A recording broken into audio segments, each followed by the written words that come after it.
मेरा नाम अविनाश श्रीवास्तव और आप देख रहे हैं प्यारा से to channel Avinash chemistry classes. आज बच्चों हम लोग जो पिछले वीडियो में पढ़े थे डी ब्लॉक एलिमेंट, उसके आगे आज कंटिन्यू करने वाले हैं। पिछले वीडियो में हमने पढ़ा था, कुछ जनरल डेफिनेशन देखा था डी ब्लॉक एलिमेंट के बारे में। उसमें मैंने बताया था कि इसको ट्रांजिशन एलिमेंट भी कहा जाता है। फिर मैंने उसके बारे में कुछ स्पेशल फीचर्स के बारे में मैंने बताया। वो स्पेशल फीचर्स क्या क्या है, इलेक्ट्रॉनिक कॉन्फ़िगरेशन कैसे कैसे होते हैं in case of the 3D series. और in case of the 3D series में मैंने देखा इलेक्ट्रॉनिक कॉन्फ़िगरेशन, फिर हम लोगों ने देखा एटॉमिक रेडियाई।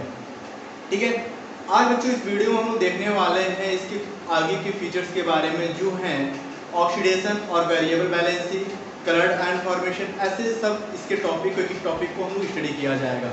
ठीक है, आप लोग स्टार्ट से लेके लास्ट तक पूरे वीडियो को देखते रहिएगा और वहाँ पे कोई भी अगर आपको कॉन्सेप्ट क्लियर ना हो तो आप लोग कमेंट बॉक्स में जरूर बताइएगा, सर हमको ये टॉपिक नहीं समझ में आया। या फिर आप लोग इंस्टाग्राम पे अविनाश केमिस्ट्री क्लासेस करके फॉलो करे होंगे, अगर नहीं किए हैं तो करिएगा। वहाँ पे जाके मैं सबसे बड़ी बात बता रहा हूँ, वहाँ पे हमें आप डायरेक्ट मैसेज कर सकते हैं। और जो वहाँ पे अगर आपको टॉपिक फंस रहा हो, आप हमें डायरेक्ट मैसेज करके आप हमसे पूछ सकते हैं। मैं वहाँ पे 24 आवर अवेलेबल रहूँगा, मैं आपको वहाँ पे सारे क्वेश्चन का डाउट क्लियर कर दूँगा। ठीक है बच्चों, आज हम लोग जो पढ़ने वाले हैं नेक्स्ट टॉपिक है ऑक्सीडेशन और variable balancing of the 3D series. ठीक है, तो यहाँ काफ़ी कम लेट साथ बैठे, क्योंकि ये कोई भागवत चल नहीं रहा है कि जब तक मैं बार बार कहता हूँ कि जो भी आप साइंस पढ़ रहे हो थोड़ा सा कॉमन सेंस की जरूरत होती है, आप इमेजिनेशन पावर आपके अंदर होना चाहिए। ठीक है, तो चलो इमेजिनेशन पावर को ज़्यादा मत बढ़ा लेना, बस साइंस से रिलेटेड चलो। तो अब हम क्या पढ़ना है, थर्ड टॉपिक था वो है ऑक्सीडेशन। ऑक्सीडेशन, ठीक है, क्लियर हो रहा है। ऑक्सीडेशन नंबर और वेरिएबल बैलेंसिंग और वेरिएबल बैलेंसिंग। ठीक है, अब यहाँ पे हम लोग जो पढ़ रहे हैं ऑक्सीडेशन नंबर और वेरिएबल बैलेंसिंग, तो मैंने आपको बताया था कि 4 सीरीज पाए जाते हैं किसके अंदर, डी ब्लॉक एलिमेंट के अंदर। बच्चों मैं बता दूं बहुत ज़्यादा इंपॉर्टेंट है पेपर के पॉइंट ऑफ व्यू से। या तो आप बीएससी का पेपर दो, या तो इंटर का पेपर दो, या कोई भी कंपटीशन एग्जाम देने जा रहे हो, इससे कैसे कैसे क्वेश्चन पूछता है मैं सारा, जो भी न्यूमेरिकल मिलेगा आपको, ज़्यादा न्यूमेरिकल तो मिलता नहीं है, लेकिन जो भी इंपॉर्टेंट क्वेश्चन बनता है मैं वहाँ बताते जाऊँगा। मैं इसलिए बोल रहा हूँ कि कॉपी कलम लेके बैठो कि जो मैं बोल रहा हूँ शायद मैं ना लिख पाऊँ बोर्ड पर, तो आप लोग के माइंड हो जाए, आप लोग फटाफट अपने कॉपी पर नोट कर लीजिएगा। ठीक है, तो मैं क्या बता रहा था, oxidation number and variable balancing. किसकी ऑक्सीडेशन नंबर की बात करेंगे, मैं बात कर रहा था पिछले वीडियो हम लोग इन case of the 3D series की बात कर रहे थे। 3 सीरीज होता है, 4 सीरीज होता है, सॉरी कौन कौन सा होता है, 3D सीरीज होता है, 4D सीरीज होता है, 4D सीरीज होता है, एक 5D सीरीज होता है और एक 6D सीरीज होता है। First transition, second transition, third transition and fourth transition होते हैं। अब आपको हम बता दें, हमको पढ़ना है 3D, सब पढ़ेंगे, लेकिन पहले एक एक चीज को हम देख लेते हैं ना। राइट से लेफ्ट, लेफ्ट राइट जाते हो, आपको 3D सीरीज में देखना, 3D सीरीज के एलिमेंट को जो 10 एलिमेंट्स होते हैं उसके ही ऑक्सीडेशन नंबर की अभी मैं बात कर रहा हूँ। 4D की भी बात करूंगा, 5D की बात करूँ, लेकिन आगे। ठीक है, तो पहले इन case of the 3D series की बात करते हैं। तो मैंने क्या बताया, ऑक्सीडेशन नंबर कैसे निकाला जाता है, कैसे कैलकुलेट करेंगे किसी चीज का ऑक्सीडेशन नंबर कैसे निकाला। ऑक्सीडेशन नंबर रिडक्शन तो एक अलग टॉपिक है, ठीक है, एक अलग चैप्टर से, ठीक है, तो लेकिन ऑक्सीडेशन नंबर निकाला कैसे जाता है, एक सिंपल सा तरीका मैं बताता हूँ कि ऑक्सीडेशन नंबर क्या होता है कि जब भी किसी एलिमेंट का आप इलेक्ट्रॉनिक कॉन्फ़िगरेशन करते हैं, क्या करते हैं, इलेक्ट्रॉनिक कॉन्फ़िगरेशन करते हैं, तो उसके आउटर मोस्ट सेल में जितने भी इलेक्ट्रॉन बचते हैं वही उस एटम का, वही उस एलिमेंट का ऑक्सीडेशन नंबर कहलाता है। मैंने क्या बताया, किसी भी एलिमेंट का यदि आप इलेक्ट्रॉनिक कॉन्फ़िगरेशन कर रहे हैं तो उसके आउटर मोस्ट सेल में जितने भी इलेक्ट्रॉन बचेंगे, बात ध्यान समझना, आउटर मोस्ट सेल में जितने भी इलेक्ट्रॉन बचेंगे वही इलेक्ट्रॉन उस एलिमेंट का ऑक्सीडेशन नंबर कहलाएगा। ये तो रहा जनरली सबके बारे में बात किया मैंने, लेकिन इन case of the 3D series में क्या होता है, वेरिएबल बैलेंसिंग पाया जाता है। क्या पाया जाता है, वेरिएबल बैलेंस, लगभग सब सेम होती है। मैंने आपको बताया था कि 10 एलिमेंट पाए जाते हैं, वो 10 एलिमेंट कौन कौन से होते हैं, मैं यहाँ पे लिख दूं, लिखना पड़ेगा डेफिनेशन। अरे मैंने सिर्फ यही बताया आपको कि ऑक्सीडेशन नंबर और वेरिएबल बैलेंसिंग, मैंने ये बता दिया इन मतलब कि जो भी यदि किसी भी एलिमेंट का इलेक्ट्रॉनिक कॉन्फ़िगरेशन कर रहे हैं, जैसे लाइक मैं बता रहा हूँ स्कैनेडियम का कर रहे हो, ठीक है, स्कैनेडियम तो है 3D सीरीज का ना, तो मैं स्कैनेडियम का ही लेके चल रहा हूँ। स्कैनेडियम का एटॉमिक नंबर 21 होता है ना। इलेक्ट्रॉनिक कॉन्फ़िगरेशन करते हैं किसके थ्रू करेंगे? अबाव प्रिंसिपल की। अबाव का प्रिंसिपल क्या कहता है? मैं बार बार ये एक चीज बताता हूँ, अबाव का प्रिंसिपल, क्वांटम नंबर, पाउली का अपवर्जन सिद्धांत, ये सब पढ़ लोगे ना तो आपको S block, P block, D block में कोई दिक्कत नहीं होगा, ठीक है। तो अब बाउ का प्रिंसिपल क्या कहता है? बाउ का प्रिंसिपल, पहली बात तो मैं आपको बता दूं कि प्रिंसिपल और रूल में जमीन आसमान का अंतर होता है। प्रिंसिपल और रूल में जमीन आसमान का अंतर होता है। कभी अबाव का रूल क्या होता है? अबाव का रूल भी था n+l का rule, n is the principal quantum number, l is the azimuthal quantum number. तो क्या बाउ का प्रिंसिपल क्या कहता है? इलेक्ट्रॉनिक कॉन्फ़िगरेशन करने का तरीका क्या है? क्या कहता बाउ का प्रिंसिपल ने कि जब किसी ऑर्बिटल में इलेक्ट्रॉन के एनर्जी लेवल को इंक्रीजिंग ऑर्डर में रखना ही बाउ का प्रिंसिपल कहलाता है। और उसी प्रिंसिपल के हिसाब से हम लोग और उनके रूल के हिसाब से n+l के रूल के हिसाब से मैं इलेक्ट्रॉनिक कॉन्फ़िगरेशन करता हूँ स्कैनेडियम का, जो इस प्रकार पिछले वीडियो में मैंने सब चीज़ का इलेक्ट्रॉनिक कॉन्फ़िगरेशन कराया था। मैं यहाँ पे इसलिए करा रहा हूँ कि आपको पता चले जो मैं बोला हूँ क्या वो सही है या गलत, उसको प्रूव मैं कर रहा हूँ।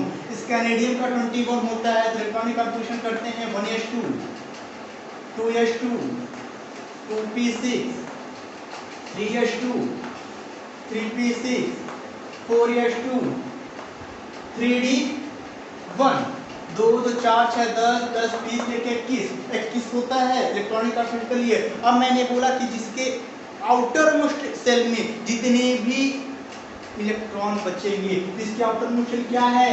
3d1। क्या है? 3d1 है। तो इसका ऑक्सीडेशन नंबर क्या होगा? 1 होगा, ठीक है। क्या क्या ऑक्सीडेशन नंबर होगा? इसका कितना कितना ऑक्सीडेशन नंबर हो सकता है, हम लोग सारी इस चीज के बारे में डिस्कस करेंगे। +1 होता है, +2 होता है, ठीक है, मैक्सिमम 2 होता है तो मैक्सिमम 2 को ही लिखेंगे, ठीक है। 4s2 में आता है। ये सब चीज के बारे में डिस्कस करते हैं हम लोग। 10 एलिमेंट के बारे में लिख के हम लोग उसके ऑक्सीडेशन नंबर के बारे में लिखते हैं, ठीक है। तो आप लोग फटाफट कॉपी पे नोट करते जाना, मैं यहाँ लिख रहा हूँ 10 एलिमेंट क्या क्या है नोट करना, ठीक है।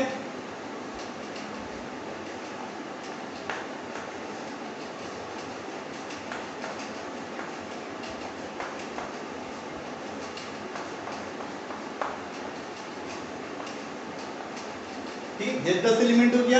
क्या हुआ? Scandium, titanium, vanadium, chromium, manganese, iron, cobalt, nickel, copper, zinc. अब इनके ऑक्सीडेशन नंबर क्या हैं? क्या क्या हैं? तो आपको मैं बता रहा हूँ ऑक्सीडेशन नंबर क्या क्या है। यहाँ देखिएगा +2 +3 +2 +3 +2 +3 +4, वैनेडियम का +2 +3 +5, क्रोमियम का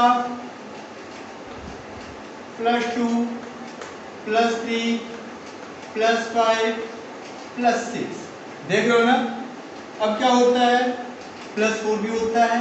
अब क्या होता है? मैग्नीज का क्या होता है? मैग्नीज देखो, सबसे पहली बात बता दें आपको कि सबसे ज्यादा ऑक्सीडेशन नंबर मैग्नीज का ही पाया जाता है। सबसे ज्यादा ऑक्सीडेशन नंबर मैग्नीज का ही पाया जाता है। वो क्या क्या होता है? +2 +3 +5 +6 +7। ये किसका ऑक्सीडेशन नंबर पाया जाता है? मैग्नीज का ऑक्सीडेशन नंबर होता है। अब ये क्या होता है? आयरन का क्या होगा? +2 होता है, +3 होता है। कोबाल्ट का क्या होता है? +2 होता है, +3 होता है, ठीक है। निकेल का क्या होता है? +2 होता है, +4 होता है। कॉपर का जो होता है वो +1 होता है और जिंक का जो होता है +2 होता है, ठीक है। +2 होता है और साथ ही साथ में, ठीक है, ये हम लोग 10 एलिमेंट के बारे में जाने कि इनका ऑक्सीडेशन नंबर क्या होता है। आप जब भी इलेक्ट्रॉनिक कॉन्फ़िगरेशन करेंगे इस एलिमेंट के बारे में, जब आप मैं इसको बढ़िया से कर दे रहा हूँ, ठीक है, आपको समझने में आसानी होगा, ठीक है। मैं एक चार्ट की तरह बना दे रहा हूँ, क्लियर हो रहा है? मैं अभी इसी डिटेल में बताता हूँ कैसे क्या है, कैसे आप इनके साथ 3D सीरीज में इलेक्ट्रॉनिक कॉन्फ़िगरेशन करोगे। बहुत इंटरेस्टेड चैप्टर है और ये टॉपिक बहुत इंटरेस्टेड है, आपको सब समझ में आ जाएगा। अगर आप ये जान रहे हो तो एस ब्लॉक पी ब्लॉक आपके लिए कुछ नहीं रहेगा। सबसे डिफिकल्ट होता है डी ब्लॉक। डी ब्लॉक सबसे स्पेशल ब्लॉक होता है क्योंकि इसमें बहुत से स्पेशल फीचर्स पाए जाते हैं, मैंने आपको पिछले वीडियो में बताया था। ठीक है, अब क्या होता है, मैंने क्या बोला, scandium, titanium, vanadium, chromium, manganese, iron, cobalt, nickel, copper जिनके एटॉमिक नंबर क्रमशः 21 से लेके 30 तक हैं। आपको पता है कि डी ब्लॉक एलिमेंट में 10 ग्रुप पाए जाते हैं। कैसे पाते हैं? 10 ग्रुप पाए जाते हैं। क्यों 10 ग्रुप पाए जाते हैं? क्योंकि डी के लिए 5 ऑर्बिटल बनते हैं और एक ऑर्बिटल में मैक्सिमम 2 ही इलेक्ट्रॉन रह सकते हैं। तो एक कमरे में 2 लोग तो 5 कमरे में 10 लोग तो रह ही सकते हैं। तो इसलिए मैंने बताया कि डी में जब 5 ऑर्बिटल उसके 10 इलेक्ट्रॉन होते हैं तो इसके लिए मैं 10 ग्रुप बना दिया। ठीक है, तो आपको पता है और हम सबको पता है कि पीरियोडिक टेबल में 10 ग्रुप होते हैं और 7 पीरियड होते हैं। लेकिन हम लोग पढ़ रहे हैं कि इसके बारे में डी ब्लॉक में, तो डी ब्लॉक में हम लोग 4 सीरीज होते हैं, 3D, 4D, 5D, 6D series होते हैं। 4 ट्रांजिशन होते हैं, 3D series first transition, 4D series second transition, 5D series third transition and 6D series fourth transition. ठीक है, अब क्या होता है, ये तो रहा इसके किसके बारे में, ये ऑक्सीडेशन नंबर के। अब आप इसमें देखते क्या हो, अगर आपसे कोई पूछे कि स्कैनेडियम से लेके जिंक तक सबसे हाईएस्ट ऑक्सीडेशन नंबर किसके हैं, सबसे हाई ऑक्सीडेशन नंबर किसका है, ऑक्सीडेशन नंबर वैल्यू किसकी है, मैंने वही बताया था कि जिसके ऑर्बिटल में जिस एलिमेंट के इलेक्ट्रॉनिक कॉन्फ़िगरेशन करने के बाद उसके आउटर मोस्ट में जितने भी इलेक्ट्रॉन बचते हैं वही उसका ऑक्सीडेशन नंबर कहलाता है। आपको लगता होगा सर बार बार ये बात बोल रहे हैं, मैं इसलिए बोल रहा हूँ कि आपके दिमाग में ये बैठ जाए। ठीक है, आपको ऑक्सीडेशन नंबर निकालने आ जाए। अब यहाँ पे क्या होता है, ऑक्सीडेशन नंबर निकालने का तरीका आपको पता ही है, जिस चीज का निकालना उसको एक्स मान के बाकी उसका एटॉमिक नंबर के कैलकुलेट कर लेते हैं। ठीक है, तो खैर वो सब हमको नहीं पढ़ना, हमको क्या देखना है कि +2 +3 होता है स्कैनेडियम का। सबसे ज्यादा जो होता है स्कैनेडियम से लेके जिंक में ऑक्सीडेशन नंबर वो बच्चों होता है +7। +7 होता है सबसे हाईएस्ट ऑक्सीडेशन नंबर और सबसे लोवेस्ट ऑक्सीडेशन नंबर जो होता है बच्चों वो होता है कॉपर का। और आपको ये भी बता दें कि क्रोमियम और copper in case of the 3D series में और डी ब्लॉक एलिमेंट में एक्सेप्शनल है।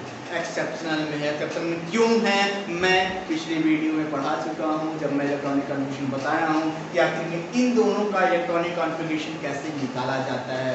देखो ये चलिए बहुत कॉमन की बात है, कॉमन सेंस की बात है कि इंटर के बच्चे जो होते हैं, ठीक है, इंटर क्या मैं बीएससी की बात कर रहा हूँ, बहुत ज़्यादा लड़के कंफ्यूज हो जाते हैं, सब तो करते चले आते हैं, सब समझ में आता है, लेकिन यहाँ पे क्रोमियम का भी उसी तरह कर देते हैं और कॉपर का भी उसी तरह कर देते हैं, क्या, इलेक्ट्रॉनिक कॉन्फ़िगरेशन। लेकिन यहीं पे उनका वो आंसर गलत हो जाता है क्योंकि हर चीज में एक्सेप्शन होता है और खास करके केमिस्ट्री में मैक्सिमम आपको एक्सेप्शन केस देखने को मिलेंगे। ठीक है, sorry, in case of 3D series में 2 एक्सेप्शन, कौन कौन से, क्रोमियम एंड कॉपर। ठीक है, फटाफट आप इसका स्क्रीनशॉट ले लो, मैं साइड हट जाता हूँ, इसके आगे हम लोग पढ़ते हैं इसके कलर एंड फॉर्मेशन के बारे में।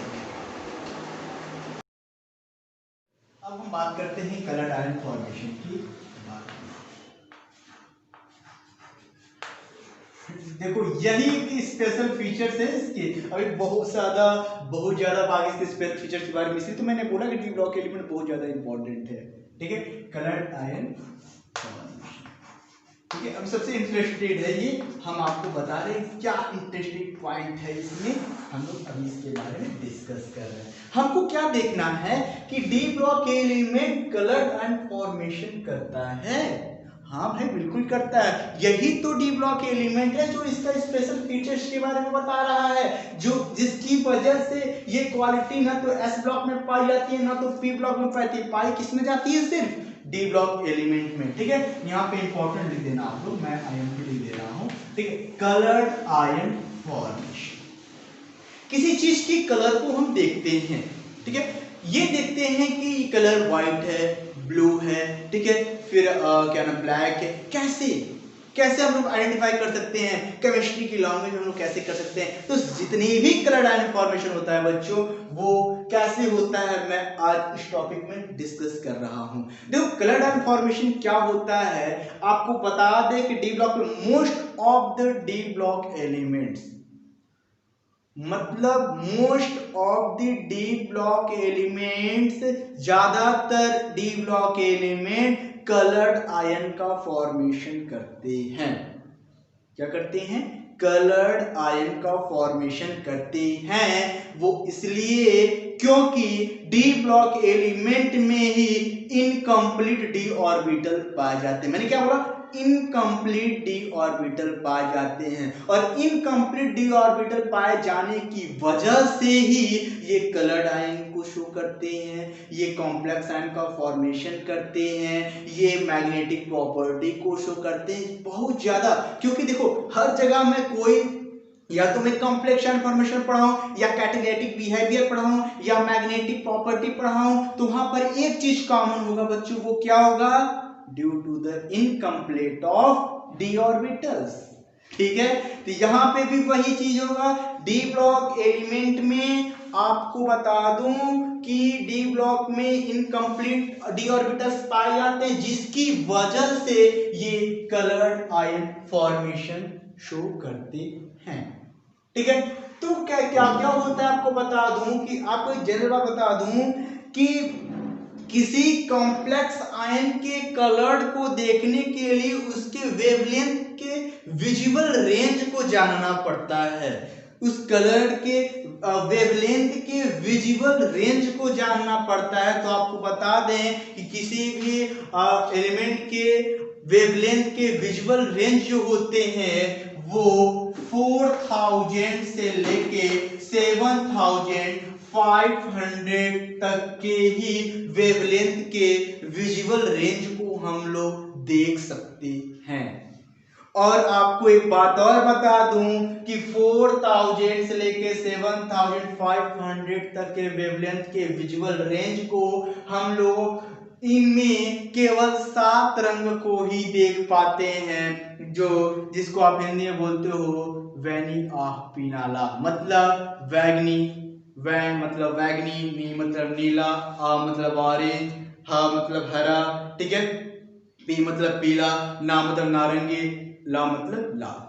इतनी 7 कलर को हम लोग देख सकते हैं। 7 से कम वाले मतलब 4000 से लेके लोवेस्ट तक की रेंज के वेवलेंथ के विजुअल रेंज को नहीं देख सकते, और ना ही 7500 के वेवलेंथ के विजुअल रेंज को हम लोग देख सकते हैं। मैंने क्या बोला? मैंने ये बोला कि कलर आयन फॉर्मेशन क्यों करता है डी ऑर्बिटल, क्योंकि इसमें इनकम्प्लीट डी ऑर्बिटल पाए जाते हैं, और हम लोग 4000 और किसी भी मैंने बताया कि किसी भी कॉम्प्लेक्स का कलर को देखने के लिए वो डिपेंड करता है उसके वेवलेंथ के विजुअल रेंज को। हम लोग सिर्फ 4000 से लेकर 7500 तक के विजुअल रेंज के ही लाइट को हम लोग दे सकते हैं, जिसमें रेड आता है, ऑरेंज आता है, येलो आता है, ठीक है, स्काई ब्लू आता है।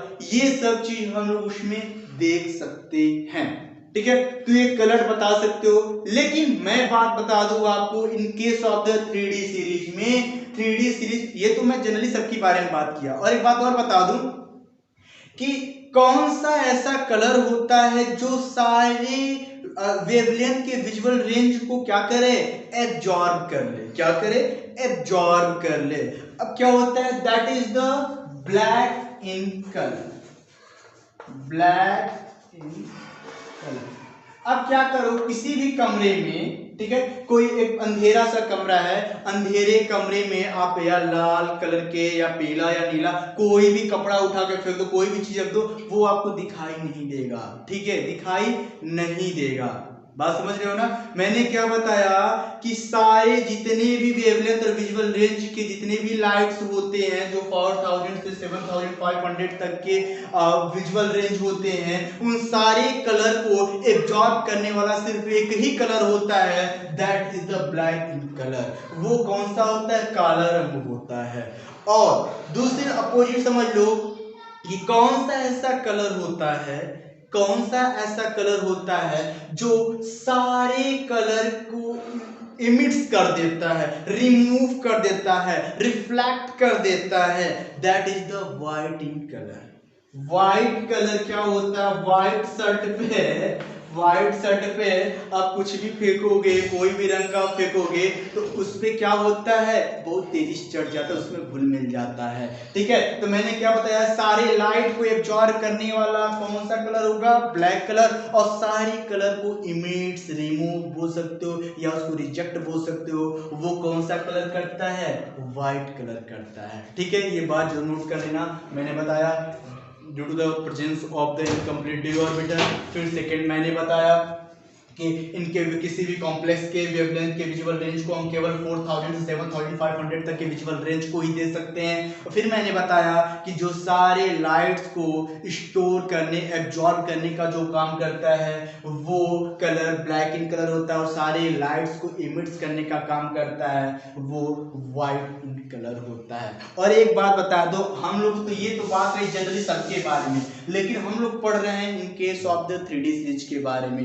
तो आपको बता दें in case of the 3D series में, in case of the 3D series में क्या होता है?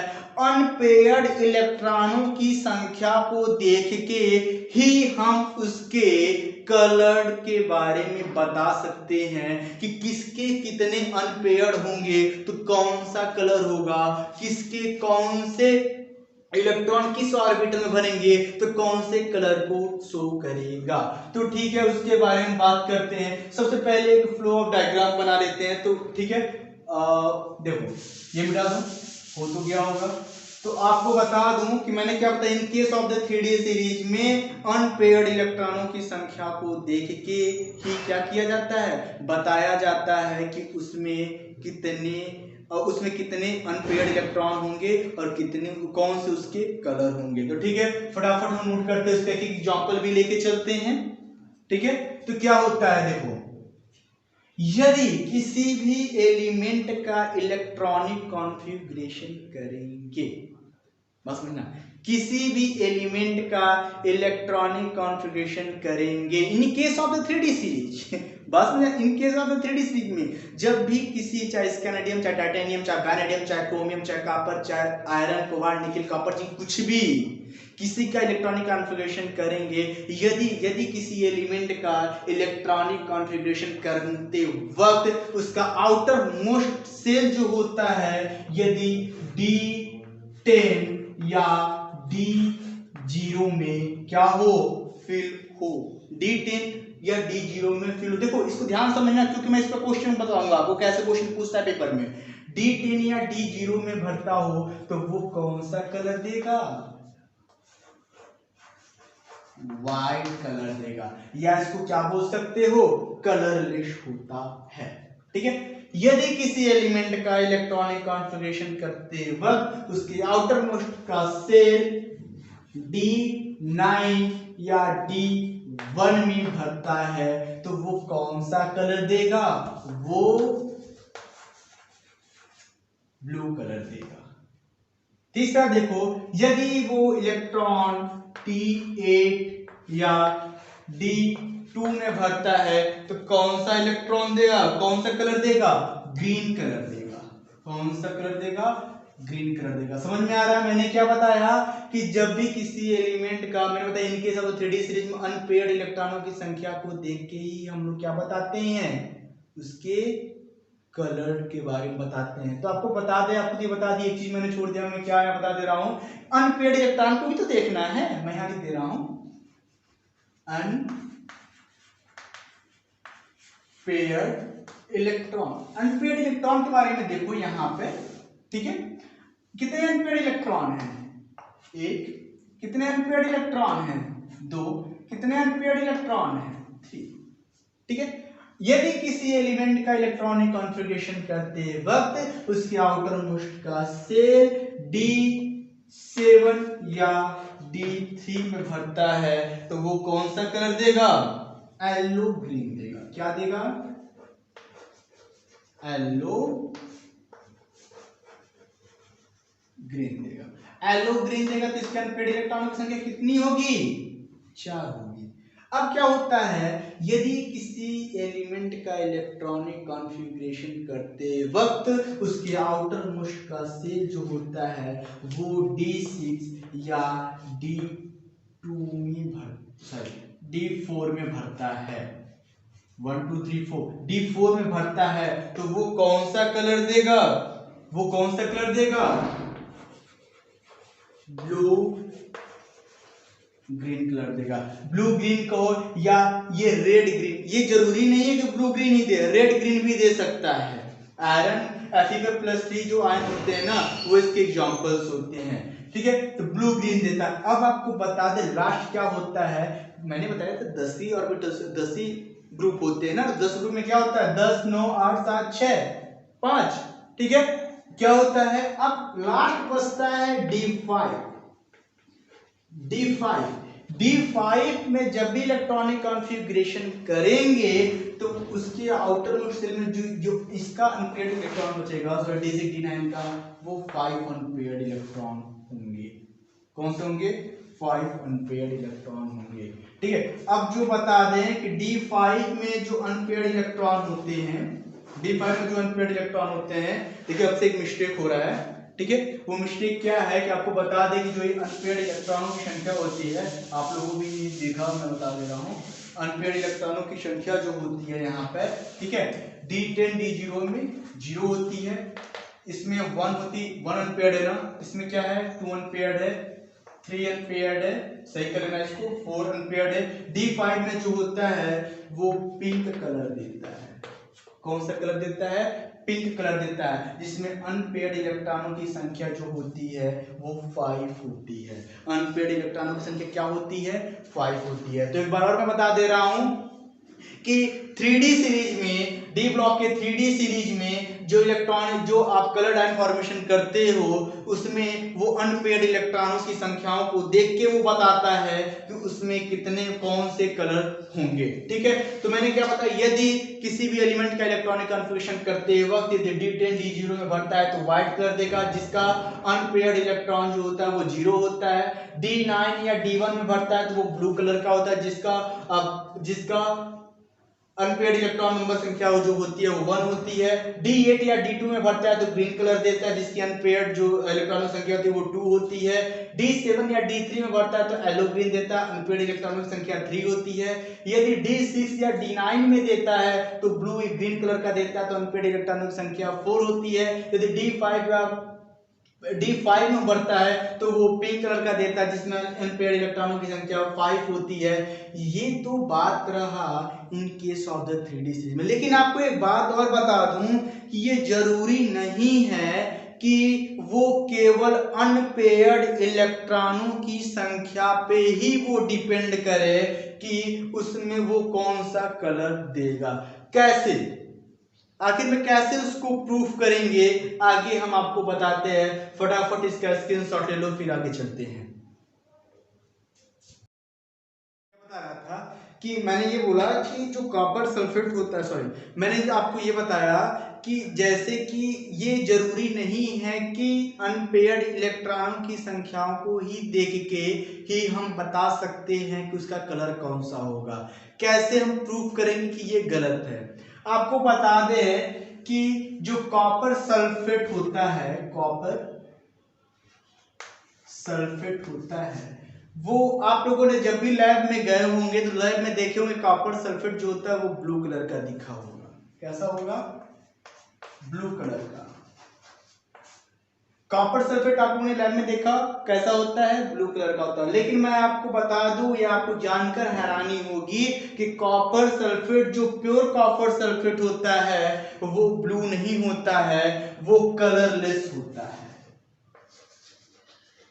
कलरलेस होता है, या इसको कह सकते हैं ये वाइट कलर का होता है। बस समझ में है। मैंने क्या बोला कि कॉपर सल्फेट आप जब भी देखे होगे लैब में तो आप देखे होगे कि ब्लू कलर का होता है, लेकिन आपको बता दूं कि कॉपर सल्फेट जो होता है, प्योर कॉपर सल्फेट, वो ब्लू कलर का नहीं होता है, वो होता है कलरलेस या व्हाइट कलर का होता है। इससे ये सिद्ध होता है कि ये अनपेयर्ड इलेक्ट्रॉनों की संख्या पे डिपेंड नहीं करता है। लेकिन तो क्वेश्चन उठता है कि आखिर में करता किस पर है डिपेंड? करता जब अनपेयर्ड इलेक्ट्रॉनों की संख्या पर जब डिपेंड नहीं कर रहा है तो किसी न किसी पर डिपेंड तो कर रहा होगा, तो वो कौन सा है? D transition.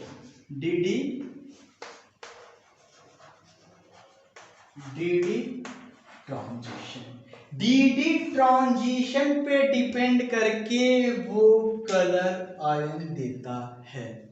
बात समझना, मैं इसलिए बता रहा हूं आपको, कोई कंफ्यूजन नहीं क्रिएट होना चाहिए आपके अंदर। मैं आपसे ये बोला कि जैसे आप इनके सब थ्योरी में क्या देखा कि अनपेयर्ड इलेक्ट्रॉनों की संख्या को देख के आप बता रहे हो किसका ये कलर होगा। यदि D0 या D10 में भर रहा है तो ब्लू कलर दिया, सॉरी व्हाइट कलर दिया। D9 या D1 में भर रहा है तो ब्लू कलर दिया। सब पता है ना अनपेयर्ड इलेक्ट्रॉनों की संख्या को देख के। लेकिन मैं आपको बता दूं कि अनपेयर्ड इलेक्ट्रॉनों की संख्या को देख के आप सिर्फ नहीं बता सकते कि वो कौन सा कलर होगा। इसके लिए कुछ अलग फीचर्स होते हैं। वो क्या है? D transition. वो डिपेंड करता है डी ट्रांजिशन पे। कैसे कैसे कैसे कॉपर सल्फेट ब्लू कलर का हो गया जबकि प्योर ये व्हाइट कलर का होता है। तो आपको बता दें कि जो हाइड्रेटेड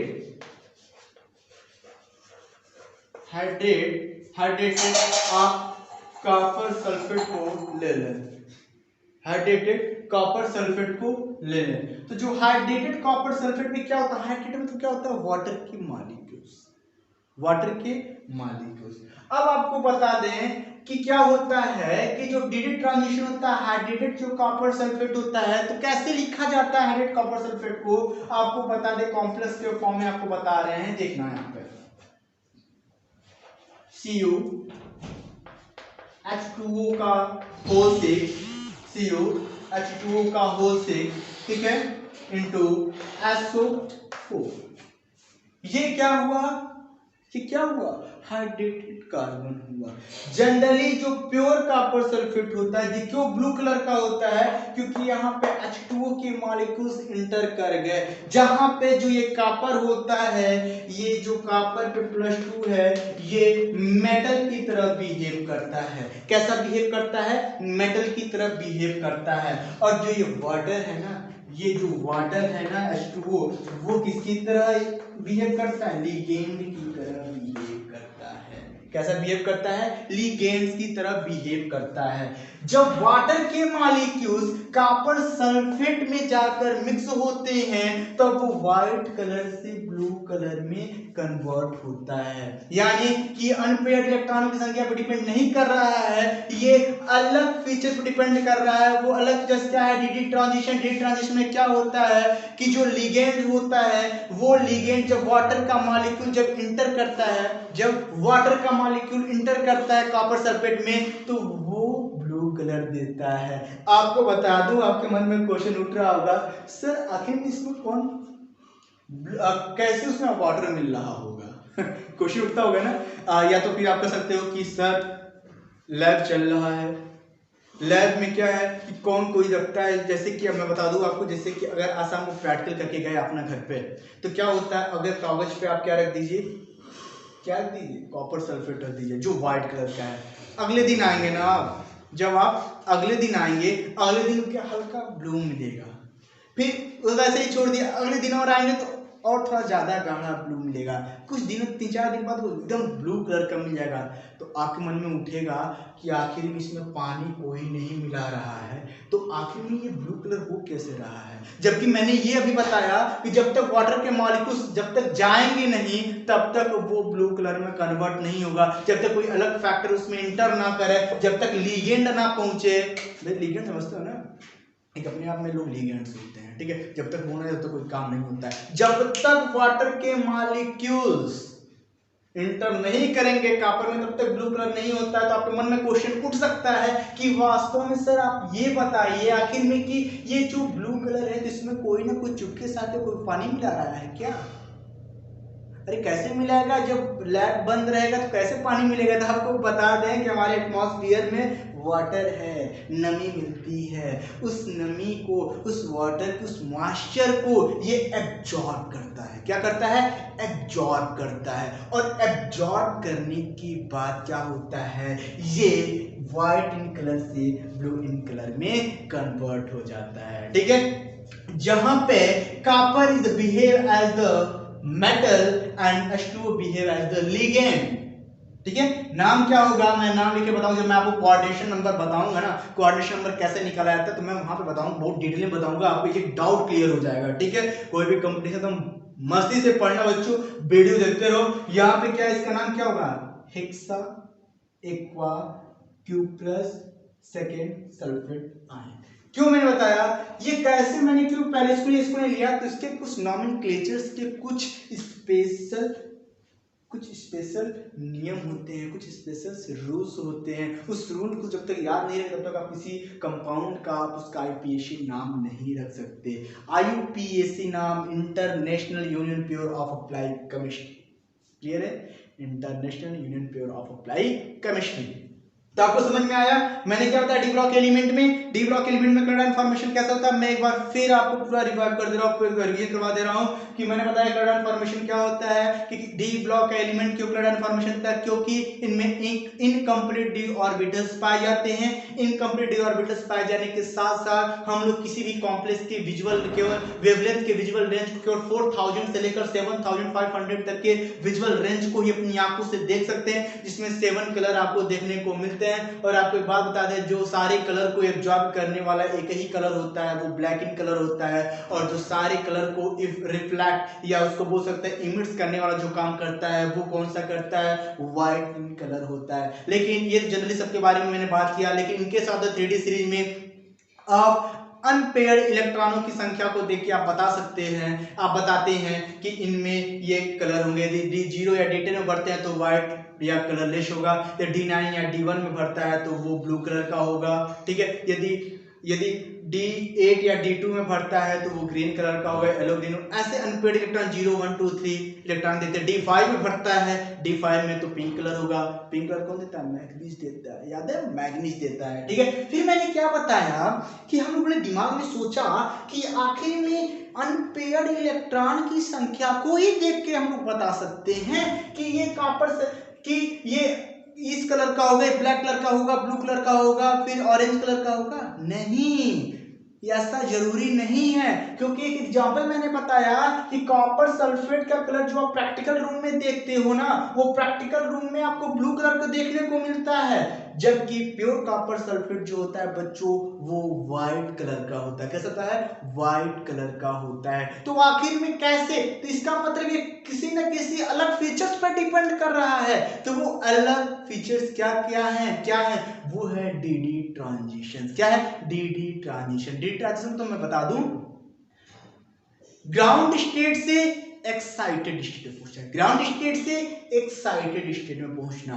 ये डीडी ट्रांजिशन कहलाता है। T2G जब आप पढ़ोगे डीडी ट्रांजिशन तो उसमें समझ में आएगा T2G होता है, डीडी होता है। ठीक है, तो आपको बता दूं कि कॉपर सल्फेट में जब तक कोई लिगेंड ना पहुंचे, तो वो लिगेंड क्या होता है, वाटर के मॉलिक्यूल्स। तो वाटर के मॉलिक्यूल्स उस लैब में उस कॉपर सल्फेट के पास कैसे पहुंचता है, जब वो एटमॉस्फेयर से मॉइस्चर को एब्जॉर्ब करता है, वाटर के मॉलिक्यूल्स को एब्जॉर्ब करता है, तब वो व्हाइट कलर से ब्लू कलर में जाके कन्वर्ट होता है। अब आपको बता दें, हाइड्रेट कार्बन मैंने लिया था, कॉपर H2O का होल इनटू SO4 लिया था। इसमें कॉपर जो बिहेव कर रहा है मेटल की तरह, जो कोऑर्डिनेशन में बताएंगे तो बहुत अच्छे से आपको एक्सप्लेन करेंगे, बहुत डिटेल में बताएंगे आपको। ठीक है, इंतजार करो, कुछ समय बाद वीडियो में अपलोड करूंगा उसका।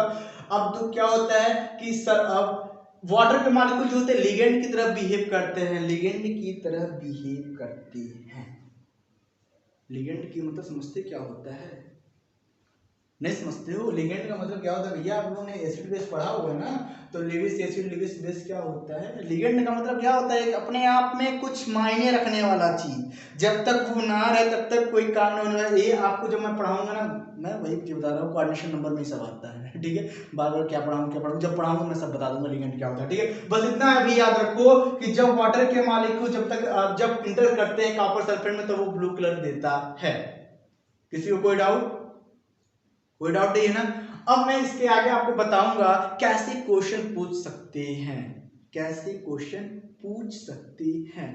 तो कैसे पूछ सकते हैं आगे जानना है। आगे जाने के लिए फटाफट इसका स्क्रीनशॉट ले लो, तब मैं आगे बताता हूँ, 2-3 क्वेश्चन सॉल्व कराता हूँ, जिससे आपको सारा डाउट क्लियर हो जाएगा कि आखिर में ऐसे क्वेश्चन कैसे बन सकते हैं। या तो आप इंटर में हो या फिर बीएससी में हो या किसी कंपटीशन के दे रहे हो, नीट आईआईटी जेईई जो भी दे रहे हो, उसमें कैसे पेपर कैसे क्वेश्चन पूछता है, मैं आपको सॉल्व करके क्वेश्चन बताता हूँ। ठीक है, क्वेश्चन बताऊंगा फिर सॉल्व करूंगा। ठीक है, उल्टा बोल दिया, फटाफट इसमें सॉल्व ले लो। क्वेश्चन देखते हैं, क्वेश्चन क्या पूछ सकता है इससे, जो अब तक मैंने पढ़ा है उसमें क्या क्वेश्चन पूछेगा। कलर कैसे बता सकते हो, अनपेड इलेक्ट्रॉन से कैसे निकालोगे। क्वेश्चन क्या पूछ सकता है कि स्कैनिडियम पर 3+, स्कैनिडियम पे 3+ इज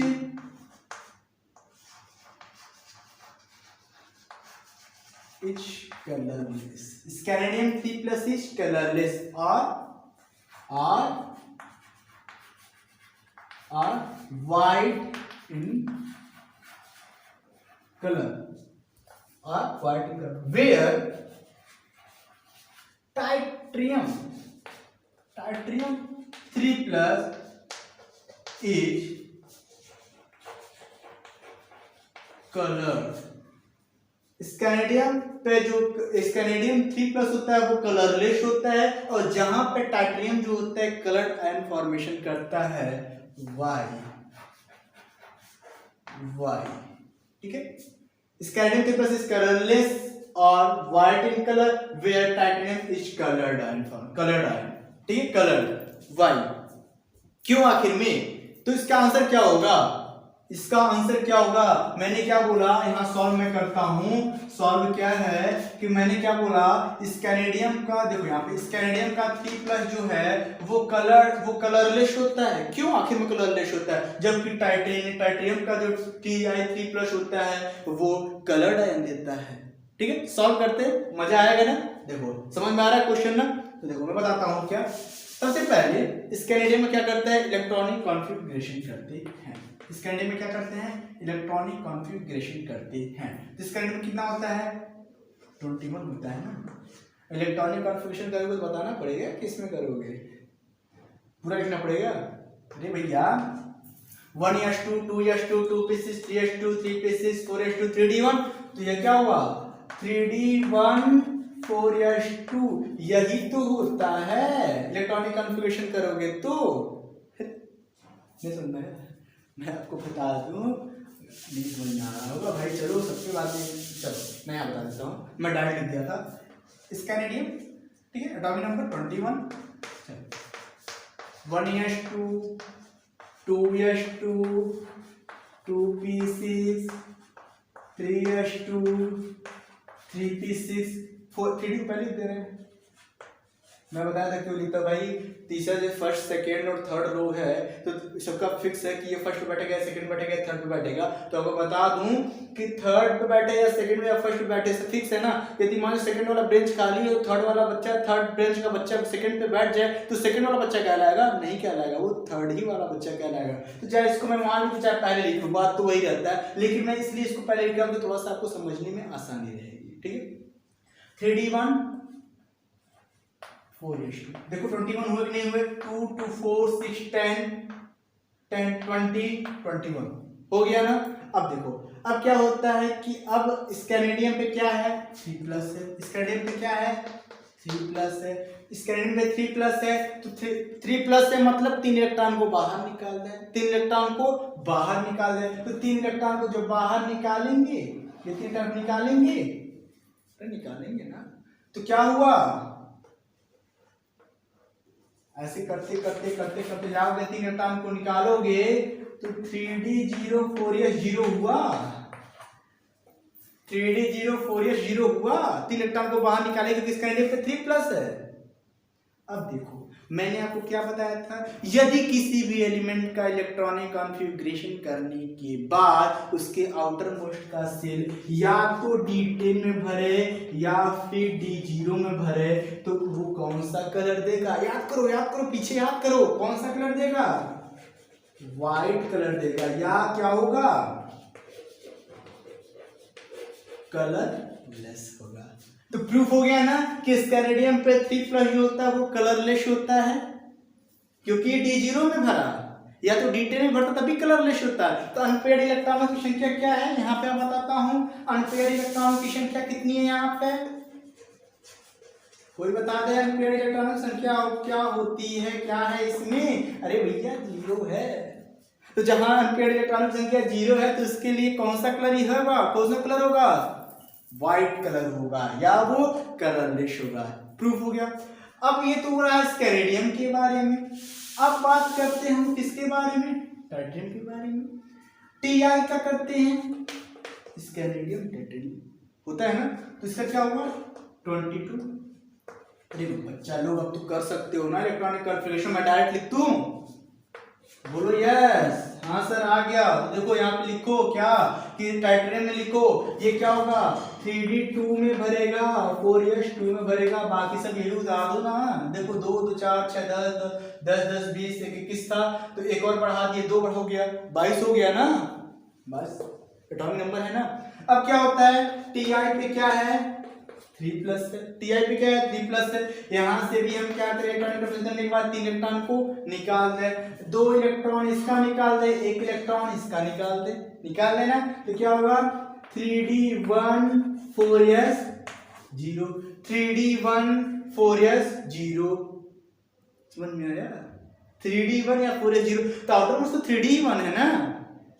तो इसमें कितने एम्पेयर इलेक्ट्रॉन बच रहे हैं, 1 बच रहे हैं ना। अरे बोलो अनपेयर्ड इलेक्ट्रॉन जो है, अब नहीं समझ में आएगा तो कैसे समझ में आएगा। अनपेयर्ड इलेक्ट्रॉन संख्या कितनी है 1 है। यहाँ पे अनपेयर्ड इलेक्ट्रॉन संख्या कितनी है 0 है भैया, डी में 0 है। और इसमें क्या है टाइटेनियम में क्या है अनपेयर्ड इलेक्ट्रॉन संख्या 1 है। तो 1 है तो मतलब क्या होगा, ये कोई ना कोई तो कलर देगा। तो मैंने आपको वहां बताया था, ठीक है, मैंने आपको क्या बताया था कि जब वो D0 या D10 भरे तो कलरलेस या व्हाइट कलर, जब D9 या D1 में भरे तो क्या होगा, जिसका इलेक्ट्रॉन संख्या 1 होती है वो कौन सा कलर होता है, ब्लू कलर का होता है। यानी कि ये ब्लू कलर का हुआ, ब्लू कलर का हुआ। तो पेपर में ऐसे ही आप सॉल्व करोगे कि पूछे स्कैरेडियम पे 3+ कलरलेस और white in colour, where titanium is coloured ion formation white. तो क्या होगा सॉल्व करोगे कि यहां से 3 इलेक्ट्रॉन को निकाले, D0 में अनपेयर्ड इलेक्ट्रॉन संख्या 0 है तो कलरलेस है भैया, इसमें 1 है तो वो ब्लू कलर दे दिया। तो इससे प्रूव हो गया कि टाइटेनियम जो होता है 3+ वो कलर्ड आयन फॉर्मेशन करता है।